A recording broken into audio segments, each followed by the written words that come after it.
all control. Gravity is all that I know. She's over me. She's over me. She comes with her hypnotic dance. She holds me here with only a glance. She's over me. She's over me.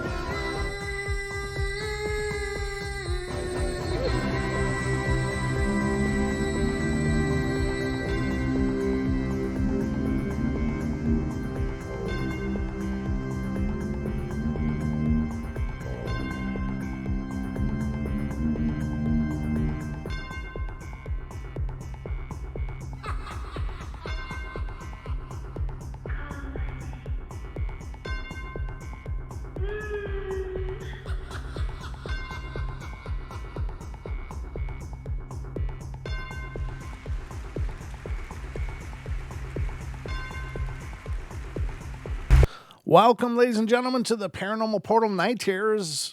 I'm your host, Brent Thomas.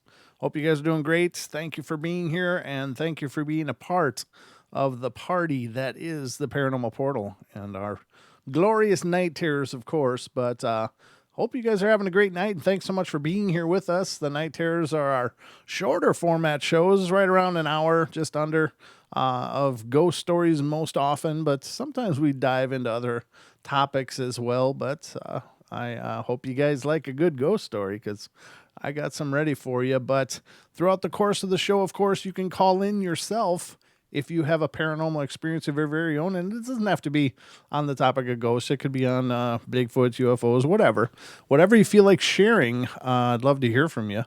And the number for the show is 720-923-0500. Again, 720-923-0500. That is your number to call in and be a part of the show. And if you don't want to call in, that kind of freaks you out, a little bit too much reality, or you're just not a public speaker, that's fine.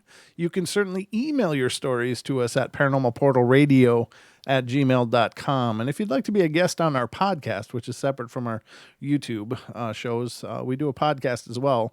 Pandora, Spotify, iHeart, iTunes, and many, many more. You could certainly let us know if you've got some things you'd like to share and be a guest on our podcast. Again, use that same email address at paranormalportalradio@gmail.com. So I got to spit this all out, ladies and gentlemen, because I'm just trying to remember the laundry list before we get started. But I hope you all are ready, because it's time for bed.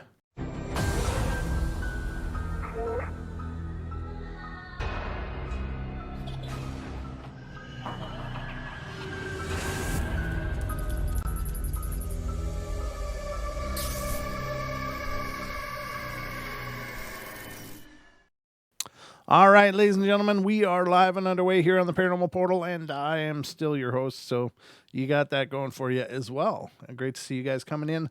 All of you who are here, whether you're chatting now or you're sitting there quietly, just turn down the lights, pull the blankets up tight, light a candle or two, grab your favorite libation, and get ready, because I hope I'm going to entertain you. If I'm doing my job, you will feel entertained. If you don't feel entertained, then either I'm not doing my job or there's something wrong with you. I don't know which one it is, but I'm just going to throw it out there. All right, let's get to the stories, ladies and gentlemen, unless there's anything else I'm missing. But I don't think there is. I think I got everything on the front end there, so everything that needed to be said. Reminder that on the weekend of March 7th, March 7th, the 6th, 7th, we are going to be in Medellin Falls, Washington, and we're going to be doing an event there with Stephen Majors with the Extreme Expeditions Northwest LLC. And it's going to be a wonderful time if you're in the area. Adam Davies is going to be there talking, as well as a gentleman who is kind of like the Alaskan version of Jeff Meldrum. And his name is, and I got to write this down because I'm not as familiar with him, but he sounds like an amazing guy, Dr. Robert Alley will be speaking there as well.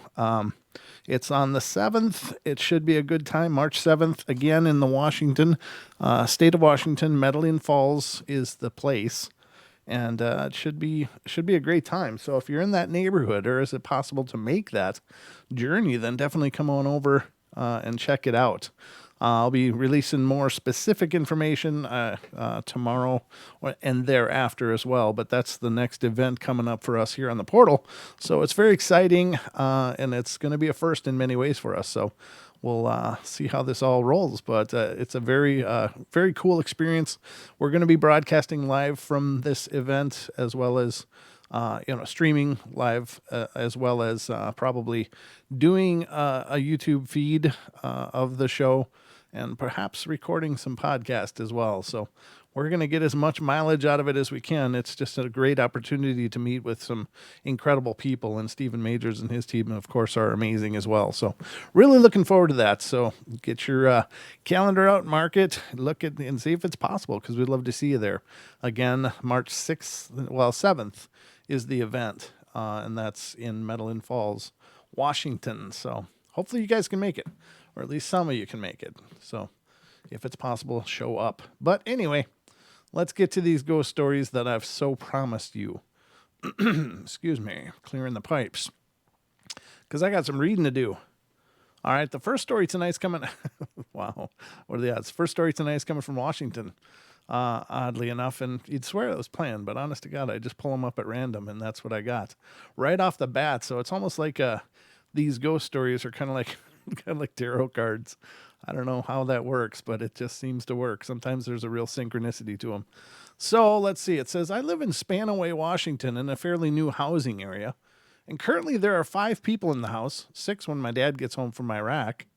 And there are 2 skeptics and 3 believers.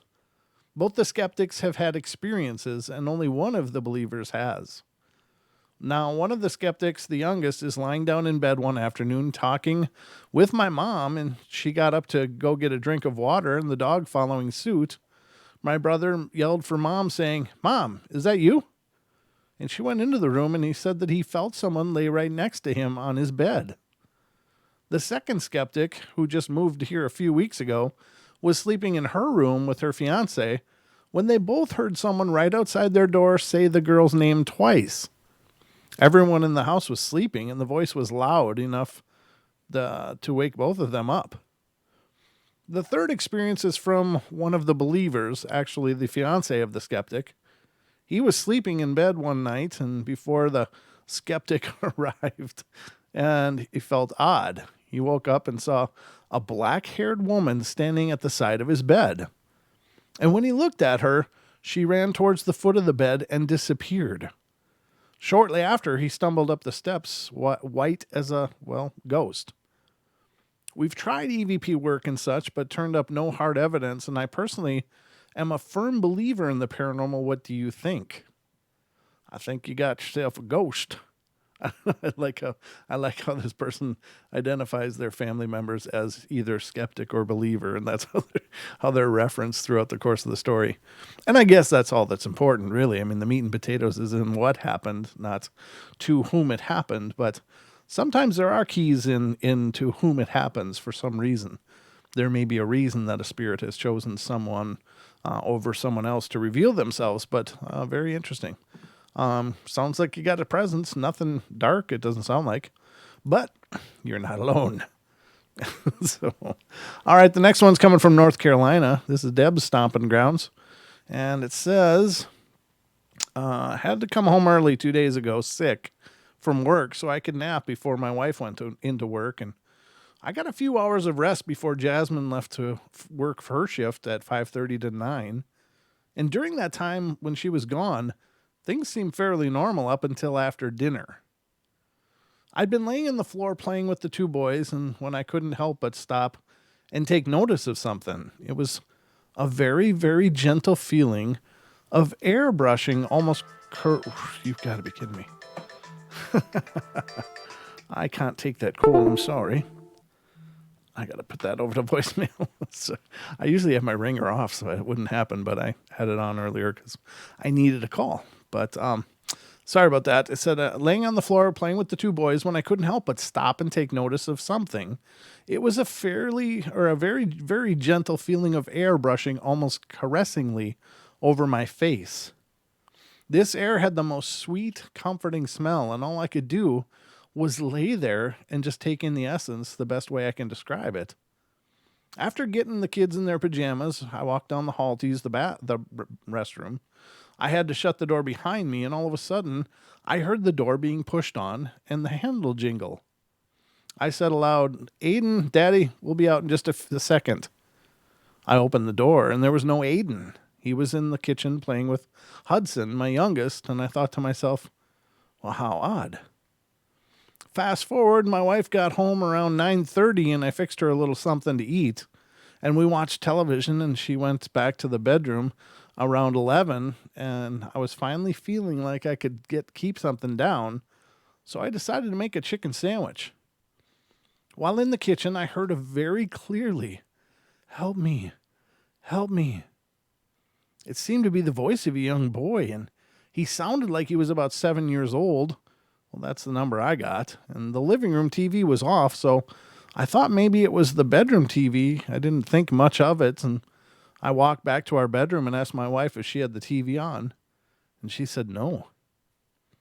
It certainly didn't come from outside because we were having tremendous storms that night here in North Carolina, which would have muffled any outside noise, and the tone in his voice was so helpless and desperate. I've never sensed a little boy here. How can I be sure he's still here, and how can I go about helping him? Thanks for taking the time to read my account. Peace and love, Brian. And this story's from 2008, and, even, as I read these older stories, I really feel like I would love to be able to reach out to these people and maybe help them somehow, but they're so old. I mean, what is that, 12 years old now? So I'm sure they probably found their way through that, but God, that's horrible. What a horrible thing. Oh, I didn't close it. I just clicked on the next one. Hold on.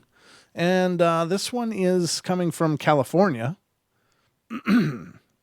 Please bear with me. This story's a little long, as are the rest of my stories.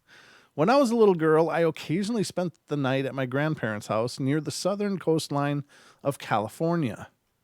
They have a beautiful house on top of a hill that overlooks the ocean, though the actual shoreline is actually several miles away. On a clear day, you can see the Catalina Island from the kitchen window in the mornings, and it gets a little foggy. At night, because of how the houses are so widely separated from each other and how few streetlights there are, it's almost pitch black. You can see stars for miles, and there are no clouds. Most of the homes are owned by elderly families, so overall, it's a very quiet neighborhood, and to give you a clear picture of the story through my eyes, I'll explain the basic layout of the house. You can always recognize the house by its steep driveway. There's a lot of small species of birds that like to hang around because of the bird feeders and the bird houses on the nearby porch. And it's usually relatively cold because of how close it is to the ocean. When you walk in the front door, there's a big room immediately to the right, filled with boxes of keepsakes and exercise equipment draped in clear plastic. And the storage area is wide open, and there are several windows, so it's very bright during the daytime. To the left of the entryway is a long hallway that leads to the bedrooms, bathrooms, and the garage. And straight ahead from the front door is a short L-shaped wall that takes you in a 90-degree left turn to the living room.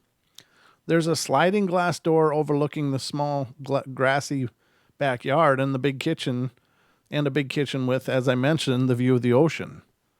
The most notable feature of the house is a very large atrium built in the center of the house. And this beautiful estate was built sometime in the 60s, and my grandparents have lived there for at least 30 years. If there were no curtains on any of the windows, you could see straight through the living room and into the two guest bedrooms, and that is an important part of my story.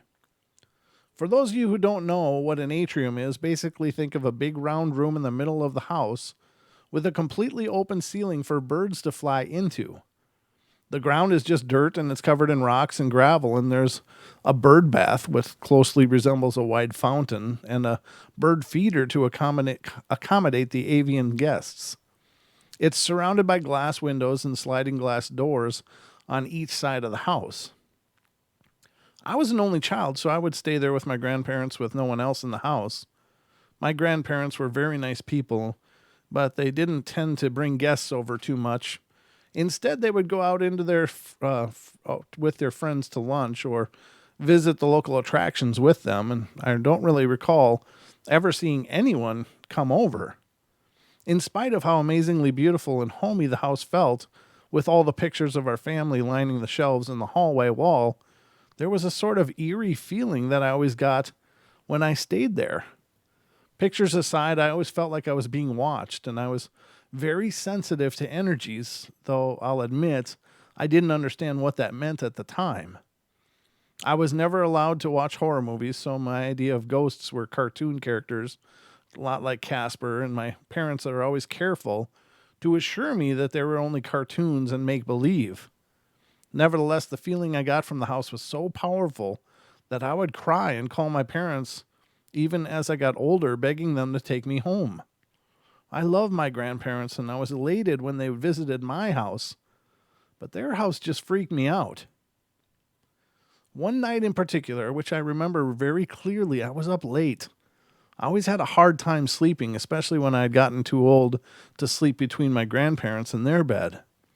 It was long past dark, and I would lay there, staring at the line of handmade dolls my grandmother kept on the dresser in the room where I slept. They weren't scary at all, though there was a lot of them. There was one stuffed animal that she had made that I always slept with when I was really little, and as I had gotten older, I wanted to prove that I was a big girl and stop sleeping with it. And it was a stuffed coyote, and it sat on top of the dresser with all of her dolls, and in spite of the usual stigma surrounding dolls, I wasn't afraid of them in the least. The coyote freaked me out more than anything, and with its lolling tongue, I guess that's a hanging out tongue, and big white eyes, and I sat there staring at the dolls for hours, unable to relax. On this particular night, my grandma had forgotten to close the curtains between the atrium and the guest room where I was staying, and I could see straight into the atrium though it was really very dark. The curtains on the other side were open too, and I could see the blue digital numbers on the VCR clock in the living room. Yeah, that's true, Duke. Sorry. A sharp tingle ran through my body, similar to the one where you get when a limb falls asleep, but it went through all of me. It was abnormally cold, so I snuggled into the blankets a little more, and I found myself unconcerned with the creepy coyote now. I was more disturbed by the darkness in the atrium. I wanted to get up and close the curtains, but I was just too scared. The sky looked black and starless through the open ceiling in the atrium, and I didn't want to look at all that blackness anymore, so I closed my eyes and tried to go to sleep. But I felt so restless, I finally decided that I'd get up and turn on the TV with no sound. My grandparents really like their quiet at night, and close the curtains so I could try to get some sleep. I looked up and through the glass. I saw the distinct image of a ghostly woman with long white dress combing her hair with her fingers as she sat on the edge of the bird bath. She looked beautiful, like a model. Her white dress was really very plain, though it seemed to be dramatically longer on the right side. Her slender feet were bare, and she had shoulder-length, honey-colored hair that was thick and wavy with perfectly curled bangs on her forehead, and she was staring off almost wistfully towards the big storage room while she ran her fingers through her hair again and again. Somehow, in spite of the chilly fear that I felt, because I could see the stone edges of that birdbath through her, I felt a little sad for her. She seemed like she was waiting for someone or something that would never come. She never turned her head or acknowledged me at all. I sat there for a few minutes watching her, my heart pounding and my palms sweating, and I didn't even know if I was breathing or not. It just seemed to go on for ages until suddenly I saw two bright red pinpoints of light on the other side of the glass in the living room, and I looked past the woman and saw a huge black wolf with an angry snarl curling in its upper lip behind jagged black teeth. The two red lights that had caught my attention were its eyes. The strange thing was that it didn't seem to be looking at me. It was looking at the ghost woman, and its fur stood on end. The woman stood up and turned to face the wolf, and I don't know if it was any kind of exchange between them, but she just vanished after that. The wolf then looked up at me, and it didn't look menacing anymore, just very large, and then it too disappeared. I wasn't able to sleep at all that night, as you can imagine, and as soon as daybreak came, I was happy when my dad came to pick me up. I never told anyone what I had seen, and I feel a bit bad to admit that I didn't return to that house again until I was 16. I spent the night again one more time, but made sure to keep the curtains closed. And I still didn't sleep until it was light outside. My grandparents wondered if it was really healthy for me to sleep until afternoon. When I think about it now, I wonder if that wolf was protecting me somehow. I saw the wolf again one more time when I was hiking in the low mountains of San Dimas, and I had fallen behind the two other girls I was with, and it was very hot. I had an asthma attack, and I didn't have my inhaler with me, and as I was gasping for breath, I saw the wolf step out of the thin air between two trees and stare at me.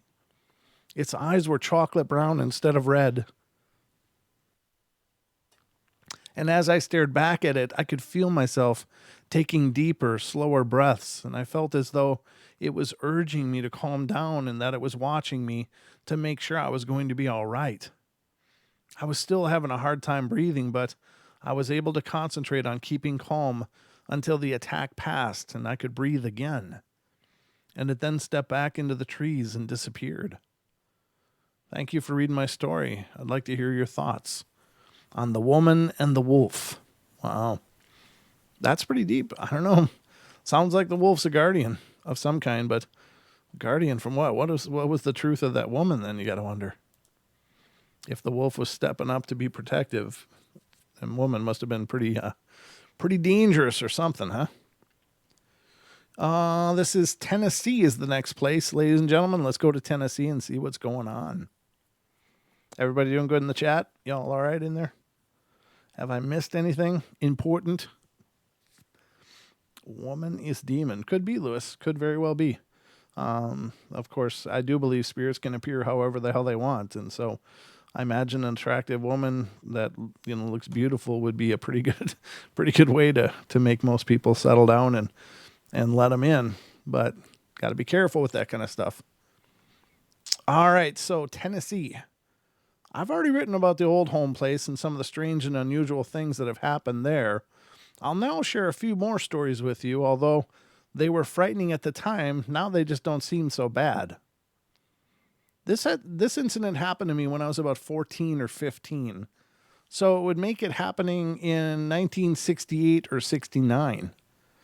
It was a Saturday morning and the only ones home were mom and dad, my older sister, and myself. My sister was taking mom and dad trading. That's what we called grocery shopping.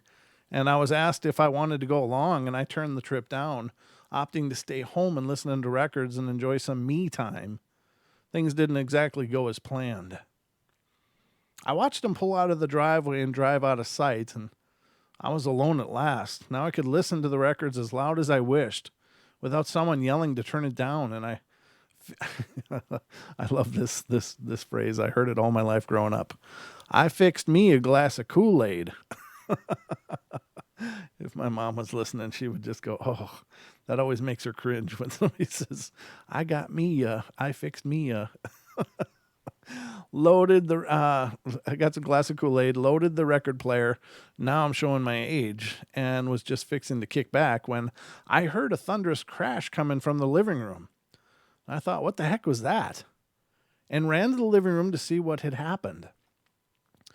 When I got to the living room and saw nothing out of place, I went upstairs to check, and nothing was wrong there either. I went back downstairs, and as I stepped into the living room, I heard another booming crash coming from the end of the house I was just in. I was getting a bit unnerved, but I still made a mad dash back to the dining room just to check for the noise, and I made the same check in all the rooms on that end of the house and came up empty again. Well, I sat down in the living room, took a sip of Kool-Aid, and was about to ponder on it when it crashed in the living room again. I ran to the living room, and as soon as I got there, there was a crash in the dining room, and I said to myself, "Self, to hell with this. It's time to get out of Dodge." And I made make that a very quick run through the house, locking the doors, and I waited at the end of the driveway until they got home. My dad had a special way of knocking on the door if he came home after dark, and he would tap on the door with the butt of his pocket knife, and that way we would know it was him. Everyone in the family recognized his trademark knock. Well, Dad passed away in the fall of 1972 of heart failure. At our house, Christmas was a big deal, and the whole family gathered on Christmas Eve. The old home place was filled to the brim with family members in about every room, and me and my brother Earl and several others were sitting in the living room talking about one thing and then the other, and our conversations were interrupted by that familiar knock. Earl jumps up and runs to open the door, with all of us hoping against hope to see Daddy standing there, only to be greeted by the cold December air. Was it my dad knocking on the door? I don't know. Was it somebody's idea of a joke? I don't know that either. All I can say is I like to think that it really was him. Yeah, I can understand that for sure. That's tough. All right, I got to pull open more stories, ladies and gentlemen, because they are going good tonight. I hope you're enjoying yourself out there in listener land. If you have anything you'd like to share, please remember you can always call in. The number is up there. I don't know. I don't have my screen for reference, so I think I'm pointing in about the right direction. It's right under the name Paranormal Portal on your screen, so if you want to call in, have something you'd like to share, that's the number to do it with. What do we got here? 41. It's kind of a quieter night here on the portal. Must be something going on. Jake. You and your phonics, Jake. That's funny. Sorry. That's cool. All right, so let's get to the next one. Jake and his phonics. All right. This one's coming from Tennessee, and it's about a haunted place, so this should be good. It says, it was the summer of 1975, and I just turned 21. I, being the wild and rambunctious side, found it necessary to find a place of my very own. I soon found an apartment that had everything I was looking for, and it was really cheap. I moved in with the help of family and friends, rounded up the essentials to turn the empty apartment into a bachelor pad. That's funny. That's what my old buddy and I would call our first apartment, the bachelor pad. Must be a universal guy thing. The apartment was located in a large 2-story building that used to be a dormitory during World War II. And sometime after the war, it had turned into an apartment building. My apartment was on the second floor on the west end, apartment number 216. My first experience there, I still don't know what to make of it. As best as I can recall, it was my day off from work, and I was kicked back on the couch listening to music. The first sign of something wrong was when the music started sounding like it was far away, but the hi-fi was no less than a couple feet away. My head started spinning, and I was beginning to lose my vision. I could feel my heart racing, and my first thought was that I'm dying. My second was, not now, I'm just starting to have fun. I'm now blind as a bat, but sitting upright with both feet on the floor, trying my best not to lose consciousness. And as I'm sitting there, trying to hold everything together, the darkness that I'm seeing has changed to a mass of swirling colors. The music is completely gone now, and I'm starting to hear voices. The voices are a mixture of laughing and taunts, making fun of my predicament. Well, great, I thought. Here I am dying, and all I get is being made fun of. What a way to go. I get to my feet with the intention of trying to make it to my bedroom to lie down. I take a couple of steps and feel myself falling, and I don't remember hitting the floor. I wake up several minutes later, and everything is back to normal.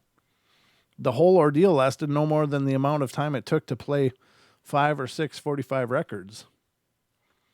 While this experience was odd, it wasn't the only one I had in that apartment, nor was my apartment the only one that had activity in it. I had heard the stories before and after this had happened, but I wasn't the least bit interested. The only spirits I was interested in at the time were the 100 proof kind. The apartment building is no longer there, having been demolished to make way for progress, and we may never know who or what haunted the rooms and halls of that old building, and maybe it's best that we don't. And see, I would say that if a place has a presence, has attachments of a spiritual nature, that just knocking it to the ground is not not really a solution. Not that that's the reason that they wiped out this old building. They probably had maintenance issues, and it was just not efficient in any measure to keep it going. But those presences don't just go away. They don't just disappear. They usually need to be cleansed, because if the building they're in disappears, well, they'll probably just be plenty fine taking residence in the new building that takes its place. That doesn't get rid of spiritual presences. Destroying a home or a building or some kind of structure doesn't remove a presence. If a presence is there, for whatever reason it's there, whether it has a choice or not or whatever, I will say that it might work for residual type hauntings, because those are believed to be attached to buildings and to places. And so if it's a residual haunting that is, like, say, on the second floor in a bedroom, then by demolishing the building, that'll probably be broken. But if it's an intelligent haunt, you've changed nothing really. Some people worry that you actually free them from their, whatever binds them to the place. I don't know if that's true or not. It's just speculation, but it is curious. In order to get rid of those kind of things, you actually have to cleanse. You have to have some people that know what they're doing take care of it. So, oh, geez. Oh, I just got an email. So, oh, Jesus. Right in my ear. I really hate that my computer does that. I had a hell of a time the other night. I was in the living room, and I charged my phone here in the studio, and I had the speakers on and everything, because I only wear the headphones obviously when I'm broadcasting, but otherwise I listen through speakers. But I went out there, and it was getting really late, and I was getting tired, and all of a sudden my phone disconnects, reconnects, and it does those noises over and over and over for like 5 minutes. I was like, God, you got to be kidding me. So I got to figure out how to turn off those notification noises for that, because that is really annoying. So my apologies, ladies and gentlemen. I think my charging cord's just getting old and it's having issues, but it sure is an obnoxious sound. I don't know why they think you got to hear a sound for everything that happens. But anyway, again, cleansing is the only really thorough way to get rid of those kind of haunts.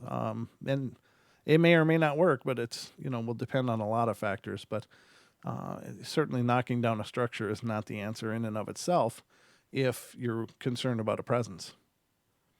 All right, so let's go to the next one. And the next one is coming from North Carolina again. Going back over there. This one's pretty short, though. It says, I've always been very sensitive to spirits. In fact, you might say if there's a spirit or anything strange in the vicinity, it usually manages to find me. I've had many sightings and encounters in my life, mostly when I was a child, and then as a young woman. This one time in particular, I was in my early 20s, which is about 35 years ago, and was dating a guy who lived about a 2-hour drive from my house, and he would drive up to see me on Saturday morning and then go back home Saturday night, and I would drive down to see him on occasion. Well, a church that I was attending at the time was going to have a big tent meeting near the town where my boyfriend lived. Two of my best girlfriends and I drove down to stay at my boyfriend's house to attend this meeting with him. My friend Lisa and I shared a room. My friend Dee shared a room with my boyfriend's sister, and my boyfriend slept on the back porch. My boyfriend had previously told me that he and his sister had heard and seen some strange things in that old farmhouse. The first night, Lisa and I went to bed and to sleep, but something woke me up in the middle of the night, and it wasn't totally dark in the room.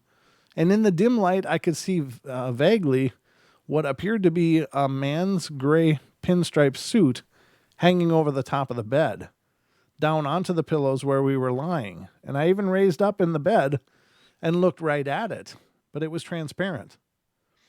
I reached out to touch it, but my hand went right through it.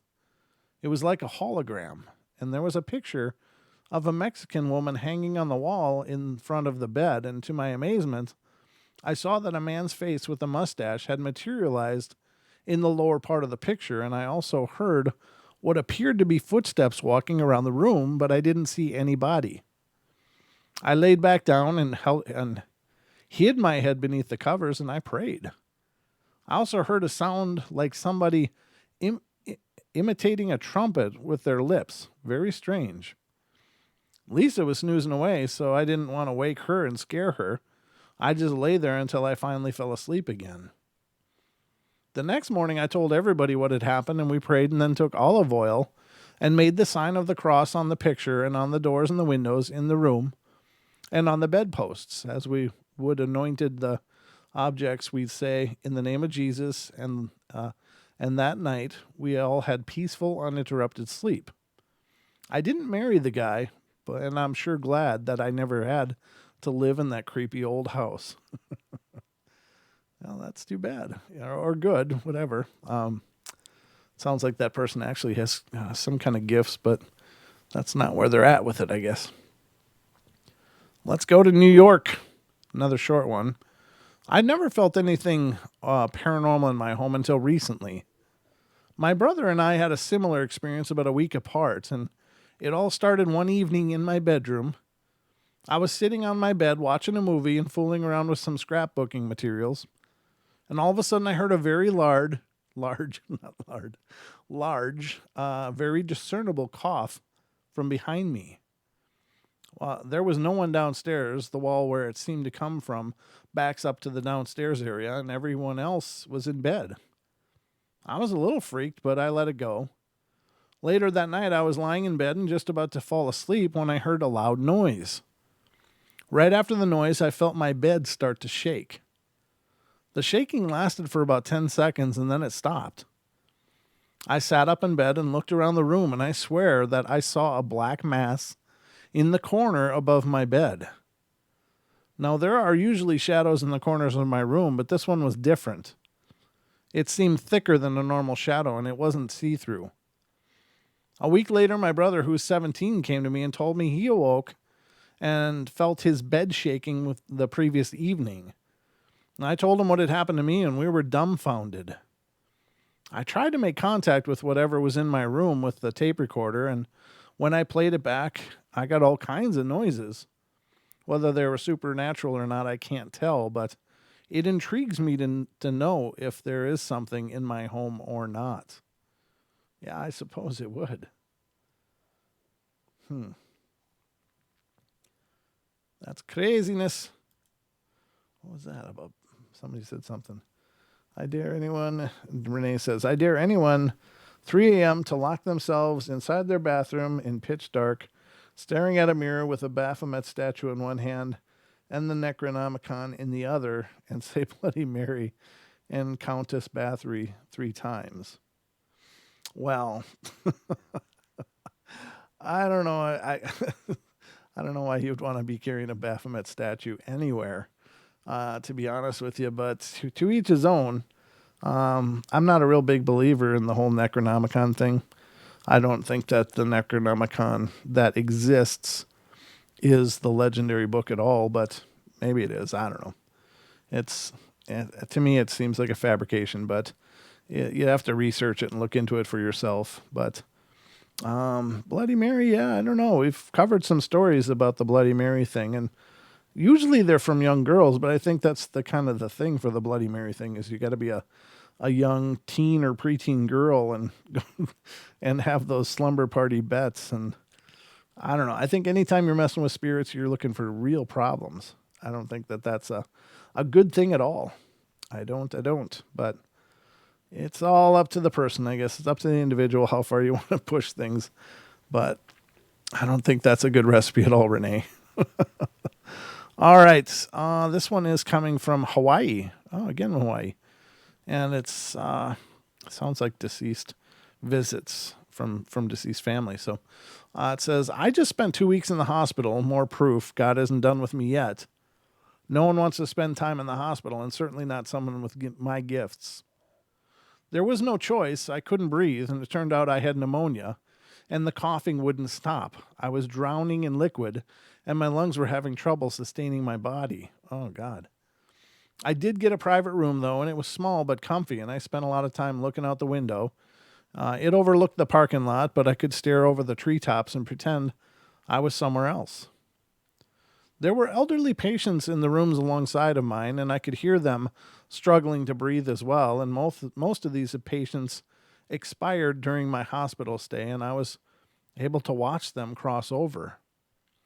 It was a sad but surreal experience being on the contagious disease floor, and one of the nurses had lost an older sister to pneumonia recently, and I heard her talking about it right outside my door. By the time I was strong enough to leave the hospital, a lot of folks in surrounding rooms had actually expired. To say I was happy to leave the hospital was an understatement. My husband took me home and tucked me into bed, and of course, this was the last place I wanted to be. I got up after laying in bed for around 30 minutes and took a look at the condo. It was dusty and needed a good cleaning, and I knew I would have to wait until my husband went to work the next morning, and there would be no way he would allow me to vacuum or dust. Yeah, not a good thing to do if you got pneumonia. But as soon as he was out the door ready for work, I pulled out the vacuum and plugged it in, and I was weak and breaking out in a sweat, but I wanted to vacuum up the dust. And as soon as I had pushed that vacuum around a couple of times, I heard a very distinctive voice. It was my grandmother, and she was hollering at me. She said my full name, which I will not write here. The house stay, but you go. Lay down now, Catalina, she bellowed. I had heard her say this to me in the past, and she meant the house will always be there. But if you die when you are so sick, and she had taken care of me many, many times after past hospital stays or illnesses, what's the point? This was heard over the hum of the vacuum cleaner, and we were talking a 4'11" woman who had been deceased for close to 8 years by this point. Needless to say, I laughed and then put away the vacuum and did as she said. Got back into bed and healed. I knew I was being watched over by her at that moment, and I felt so loved. That's kind of beautiful. I don't know. Some people are really OCD for the whole dust thing, and I understand. You know, you don't want to live in dust and dander and all that garbage. But if you've got pneumonia, I think that's considered acceptable absence from cleaning. I think. Jeez. That's some serious love for cleaning there. All right, let me look at the clock because I'm not sure how long we've been at it here, but let's take a look. Okay, we got about 10 minutes or so. So we can continue. This one's coming from New York, and it's not horribly long. It's about a medium-sized story, but it says, my friend Jenny, has lived in her home for 6 years. Around the third year, she had a frightening experience that I'll never forget. Jenny was just sitting in bed one night when she heard the rustling of a plastic grocery bag, and thinking it was one of her cats playing with a bag on the ground, she threw the covers off to scoot them away. She sat up in bed to find two women standing in her room. At first she thought, I'm being robbed, because she had left the front door unlocked, and as she got out of bed, one of the entities noticed her and started to come towards Jen with her arms outstretched. Jenny screamed and jumped back into bed, throwing the covers over her head. After about 10 seconds, she got up the courage to throw off the covers and jumped out of bed and ran toward them, screaming bloody murder. All of a sudden, the women vanished into clouds of black smoke. One went out the window and one went into her closet, and she never saw the entities again. But they hadn't left. Not long after the appearance of the entities, Jenny started to be awakened by the alarm clock in the spare bedroom playing in the middle of the night. She deduced that it wasn't her cats because it was of the variety that was turned on with a little switch on the side rather than a button on the top. And every night she would awaken to hear the alarm clock, and as soon as she opened her bedroom door to go shut it off, the music would stop. Finally, she unplugged it, and the music stopped altogether. I have been a direct witness to a few things in Jenny's house. We were tearing down a border in her bedroom one afternoon, and Jenny turned to me and asked, "Did you say something?" And I told her no. She told me she thought she heard someone say, "Do you dare me?" Jenny had been standing on a chair to reach the border and started to fear that the ghost was planning on knocking her off that chair. I've also been touched on the shoulder in her living room where we were setting up a video game and I was sitting on the couch untangling the controller when I felt something touch my shoulder. I turned to see if it was the cat, but both of them were too far away for them to have jumped off the couch and gotten over there in the 2 seconds it took for me to turn around. Jenny has a number of pillows on her couch, and I deduced that it wasn't any of them because I had moved them previously so I wouldn't sit on the beadwork and ruin them. Jenny gets nervous in her home, and I'm really nervous sleeping there. It's not an old home at all, which confounds me. Does anyone have any suggestions? Oh, well, I think you probably know who's doing it if it was two women in your room arguing, or in her room. I guess she's right. They didn't leave. They just stayed, but they disappeared. I don't know. That's creepy. That's all kinds of creepy. But, it's the old predisposition of some people to imply that you need an old place for there to be a haunting, and that's certainly not the case. There's many, many, many, many times we've covered stories on this show where brand new developments were haunted, or, there was a quiet house for years and years, and all of a sudden there's a haunted house. Why? Who knows? And what is it that shakes them up or causes them to come and be a problem? I don't know. I can only imagine. Certainly there's any number of reasons could be it, but the idea that you have to have a home that's experienced death or tragedy is really not true. I mean, that certainly could lend itself to a pretty powerful haunting, but that's not exclusively the only way it can happen. I think it can happen to any home, anywhere. And who knows why? Who knows why? Could be someone hates you and is sending you all kinds of bad karma or bad energy. Could be something to that nature. And I think that people curse each other all the time. They just don't realize that they're doing it.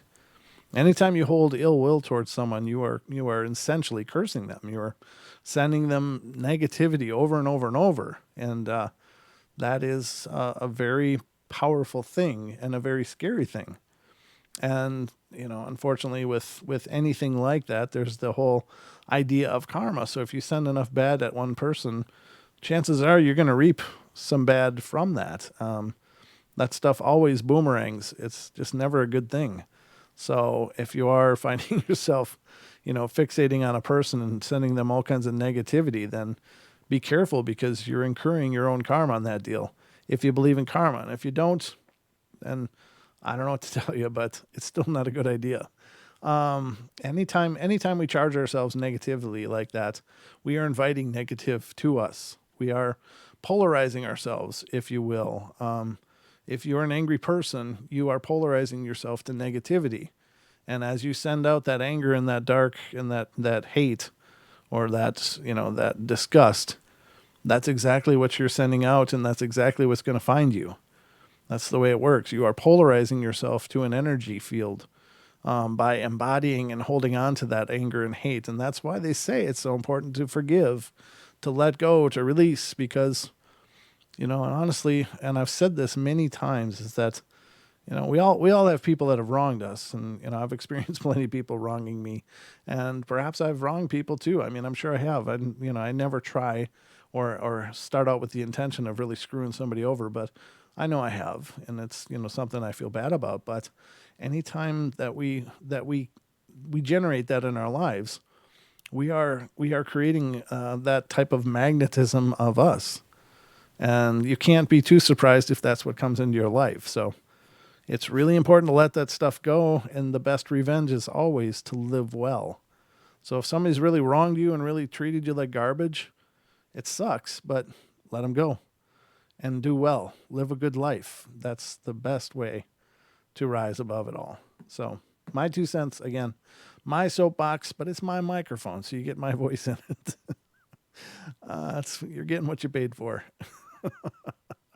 I don't know. I think you got to be careful. And I think that, any of the magic systems, the ceremonial magics, the high-low magics, whatever, and it doesn't matter the system, but they all speak very carefully about negativity and doing things for negative gain or negative ends and that's the reason, is because when you're sending that out, you are magnetizing it to yourself. You can't send out negativity and yet expect nothing but positivity in your life, because you are a conduit for negative energy that you're pushing out into this world, into that person or that target or that situation. The only thing you can do is just to find a way to release it and live well. Live as well as you can and celebrate your life. Celebrate your experiences as much as you can, because the world's already dark and scary. We don't need to make it worse by getting into all the hate and the vitriol and the darkness that's being propagated so freely in our society now. So many people, so many bodies and forces and intelligences are trying to propagate division and hate and mistrust and suspicion, and it's not a good thing. So you got to rise above it, ladies and gentlemen. You got to find your way clear of it, because once you embody that stuff, once you grab a hold of that and you use that as the energy of your life, then you are inviting it. And so when things go sideways, you can't be too surprised, because you're manifesting it. Everything that we put energy into manifests for us. So manifest good stuff, manifest success, manifest happiness, manifest love and peace and forgiveness and growth. And you'll have a much better life, I think. That's what I'm hoping for anyway. Just my thoughts, ladies and gentlemen, but they're mine. And I guess that's about it for tonight, ladies and gentlemen. I hope you've enjoyed this journey through the paranormal portal. I hope you don't mind my soapbox rants when they happen, but I think that we need those reminders. We do. I need them too. I'm saying it probably because I need to hear it as well as anything. So it's not me being preachy or self-aggrandizing myself. No. We all make mistakes. We all screw up, but we all have to be on this journey to live better, live a better life. All right, guys, that's about all I got for you. So thank you so much for joining me here on the Paranormal Portal. What is it? Is tomorrow Wednesday? Tomorrow's Wednesday. So Don will be here tomorrow. Yeah. Wow, this week's going fast. Remember, next week, ladies and gentlemen, I am taking off. I'm not going to be doing any live shows at all whatsoever. So from this coming Sunday through the following Saturday night, no shows from me. Feel free to check out the archives on the YouTube channel. There's lots of great stuff there. I'm sure very few of you have seen all 600 plus episodes that we have on our YouTube feed. You'll see a whole journey of the Paranormal Portal. You'll see it from where we first started and had no freaking clue what we were doing and all the problems that came because of it. And you'll see how it's evolved through the years to become what it is now. So I don't know. It's kind of a neat thing. I thought about deleting those old episodes, but I thought, because I still get chastised for them today. Like, oh my God, I can't believe you spent 15 minutes just running your gums, didn't do anything. And that's like in our first month of broadcasting, I had no idea what I was doing. I was just like, so I still get chewed out for them, which is funny because it's not the way the show is now. But, people are finding them and they watch them and they think that they were yesterday or something. I don't know. It's kind of cute though. But anyway, lots of great shows out there. Hope you'll check them out. The podcast will still be coming out 3 times a week next week as well. So keep an eye out for that. I will keep uploading episodes. Don will keep putting them together for me and we will keep entertaining you that way. And just lots of cool stuff happening. So hopefully I'll get a lot done and we'll come back with a bunch of announcements of things that we've put together. So I love you all. Be good, be kind, be nice. Take care of each other. Help each other out. Find the magic in every day. And remember to laugh as much as you can. Check out the show description if you want to help support the portal. We certainly, can use every bit of help we can get. So it's a labor of love. Lots of blood, sweat, and tears go into this portal. And if any of you are able to help, please do. It would be an amazing thing. But if you can't, just help us by continuing to come watch the shows, spread the word, share it on social media, hit the like, make sure you're subscribed, and let other people know about the Paranormal Portal if you would, please. That would be amazing. So, love you guys. Hope you have a wonderful night. And again, Don and I will be back tomorrow, and we'll continue to shake it up right here. So, we'll see you then. Good night, everybody, and sweet dreams.